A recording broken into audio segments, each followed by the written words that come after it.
Still alive? Alright, we're still alive. The camera's going a little crazy today. Today we're going to do a dynamic warm-up as the workout. So we've talked about stretching, dynamic stretching, static stretching, what's good, what's best. A lot of people go straight into static stretches as soon as they get to the gym or right after their warm-ups. We want to tell you why you shouldn't do that and what you should do instead.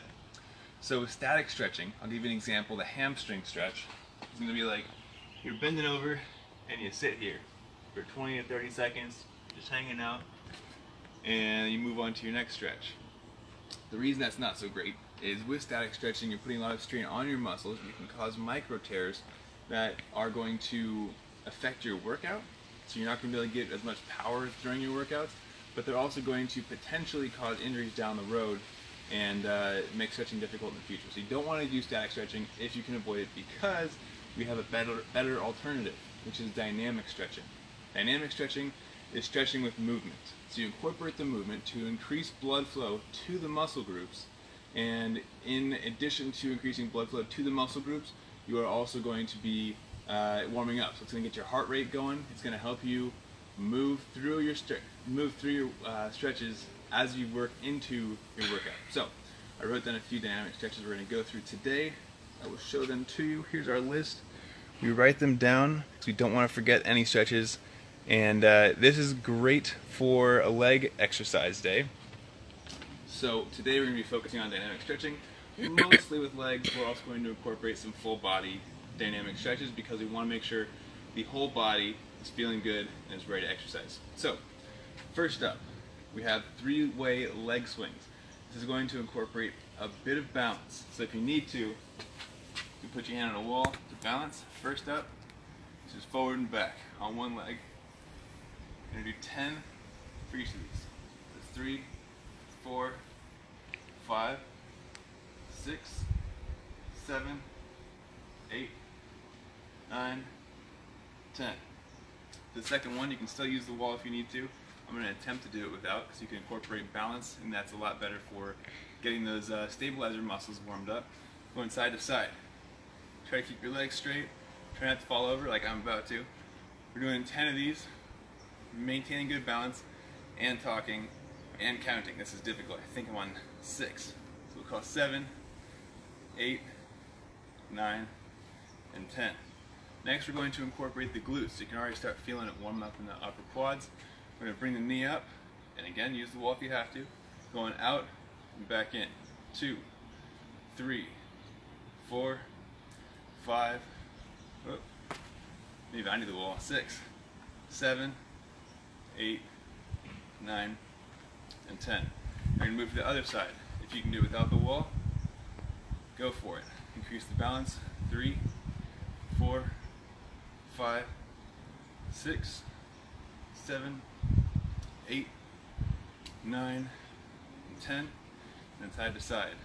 1, 2, 3, 4, 5, 6, 7, 8, 9, 10. And then up for the glutes. 1, 2, 3, 4, 5, 6, 7. Feeling on the outside of your butt. 8, 9, 10. Alright, so that's it for that first movement. You can shake it out a little bit. You're going to be feeling the blood flow for sure by now.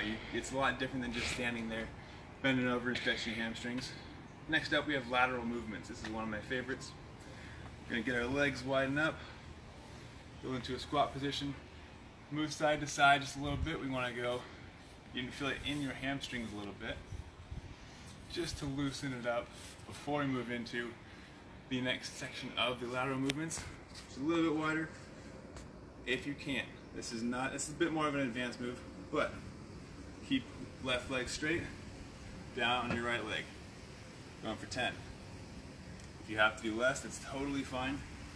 These are a bit more difficult for a dynamic stretch. It's going to be feeling it in your quads, your hamstrings, and you're stretching out your hamstring while we're going through it. 7, 8, 9, 10. Now we're going to switch over. 1, 2, Remember, you're feeling it stretching in your hamstring. It's a little bit tight. For me, it might be a little bit tight for you. If these are too tight, don't do them. We want you to avoid the injuries. Do more of a warm-up. Maybe you need to do some high knees. Maybe you need to go for a walk, take a bike ride. But these are a great way to incorporate these leg muscles while you're stretching out the other ones. So if you need to go back into lateral movements, again, side to side. Great way to incorporate all kinds of leg muscles. The quads, the hamstrings, the glutes, you're using them all. Next up, we have the split hamstring thoracic twist. So the movement we were just doing with split legs, side to side, we can move down. I'll give you a little bit of an angle. Set this down here. If you can touch the ground, awesome. We're going to be doing opposite hand to leg. So right hand, left leg, left hand, right leg. Back and forth without bobbing. We don't want to be jumping down because you risk tear. So right to left, left to right. Moving smoothly between the two. Going for 10 on each side. 6, 6, 7, 7. And if you can't touch the ground, that's totally okay. If you're just going to your shins, if that's all you can do, even if it's just your knees, we're moving side to side. Whatever it is, at whatever level you are at, we appreciate the effort. Just keep it safe. You don't want to get any injuries. So knees, shins, feet, whatever it is, we're going side to side. Once we've done our 10, we're going to incorporate a thoracic twist, which is this midsection. So we're down here, we reach up with the left arm, up with the right arm. 10 on each side. If you need to, you can bend your knees. You need to touch the ground while you're doing it, or you can keep your arms in. Whatever it is, again, keep it safe, keep your form tight. You go here. You can hold it. If it feels good to hold it, you'll feel that in your hamstrings as well. And you're going to be warming up your obliques, the sides of your abs. So we want to incorporate as much of the body as possible in these movements so that our entire body is warmed up. We have a lower risk of injury. Next up is the inchworm. This one can be difficult. There are modifications if you need to though. So I'm going to set this here under my blood sugar tester. Check my blood sugars beforehand, they were good, so make sure you guys keep an eye on your blood sugars. For inchworms, if you can touch the ground for a hamstring stretch, awesome, we're going to use that. If not, feel free to bend your knees a little bit to get to the ground. I'm going to start doing with straight legs though for hamstring stretch. Get to the ground, walk it out, stretch your abdomen, walk it back. Move my watch a little bit. So, touch the ground, walk it out, abdomen, walk it back. As I mentioned, the modification, if you have to, you can bend your legs, get to the ground, walk it out, stretch your abs, and walk it back. If even that's too much, that's okay. Some people are at different levels of fitness. You can get to the ground, go to your knees, walk it out, stretch out your abdomen, feel it right here, walk it back to your knees, get back to your feet, and get up. Make sure when you're getting up, you're not rounding your back and slowly going like that, no hunchbacks. You want to get up with good posture. Bring it back to a full standing position. So, go down, do our inchworms, and up. You're going to be feeling a stretch in your hamstrings while doing the inchworms. Get strength in your arms, blood flow, and then finally stretching it out with your abdomen. Go back to a little arm exercise, hamstrings, and up. So, with inchworms out of the way, we have the dynamic squat stretch. So this one,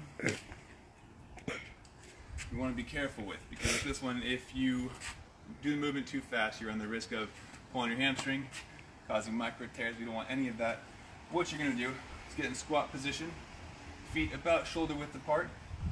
Going to do a hamstring stretch, grab your toes, do a squat, keep your hands on your toes, and straighten out. Go into squat position, straighten out, trying to keep as flat of a back as possible. What we don't want is to straighten out like this, with a rounded back. Bad for you. Keep your back straight, squat down, into a hamstring stretch. Squat down, into a hamstring stretch. If you need to, get a little more of an extra warm up, you can squat down, grab toes, hamstring stretch, squat down, press back up. This is a little bit more advanced because you get the stretch and a squat exercise. Squatting down, grab, hamstring stretch, squat down, squat back up. That way you're incorporating your glutes, hamstrings, quads, getting all the workouts in while you're doing that. It's a more full warm-up. So, for our last section of the dynamic workout for today, granted, I want to let you guys know I only picked out a few of these. There are tons of dynamic workouts, or dynamic stretches, that will enable you to get the blood flowing, keep your muscles working, and get you ready for your workout, or even as in place of a workout. If you do these consecutively, you're going to notice you're going to start breathing hard, you're going to be sweating. It's a great way to start your day.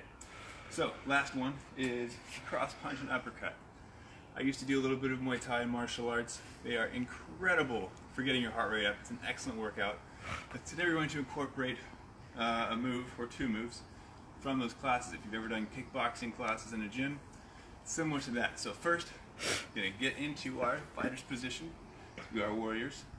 Into our fighter's position we have the cross, which is literally a cross punch. Back and forth. What we're going for is a full extension of the arm, so we incorporate the obliques. Get those nice and warmed up. With the arm, we're getting in, we pivot at the foot. These are all more complicated. It's okay if all you're doing is punching side to side. That's what we want. We want movement, getting in, the blood flow pumping, warming up the midsection, warming up the arms. Just in case you wanted to do part of an arm workout, your arms, your abs, everything is now warmed up. So, going for those cross punches, and we're going to incorporate what's called an uppercut. So this is a cross because it's across your body. Uppercut, punching up. So we're going punch up, 4 of these, then we'll do 4 crosses. 2, 3, 4. Uppercut, uppercut, uppercut, uppercut, cross, cross, cross, cross. These uppercuts are going to be incorporating your abs as well. Each time you go up, you feel it in your abdomen, in your obliques, warming up your core as a whole, and warming up your arms as well, getting the entire movement. You're going to be feeling great. Your entire body is warm now. These are exercises, these are dynamic stretches to be done prior to exercises, but you can do them whenever you want.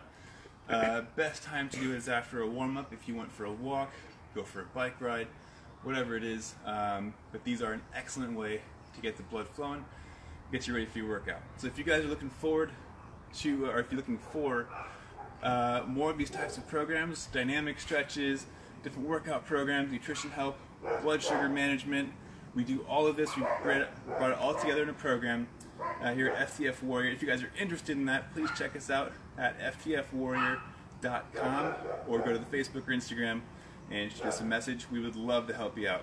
Hope you have a great rest of your day and keep up the fight.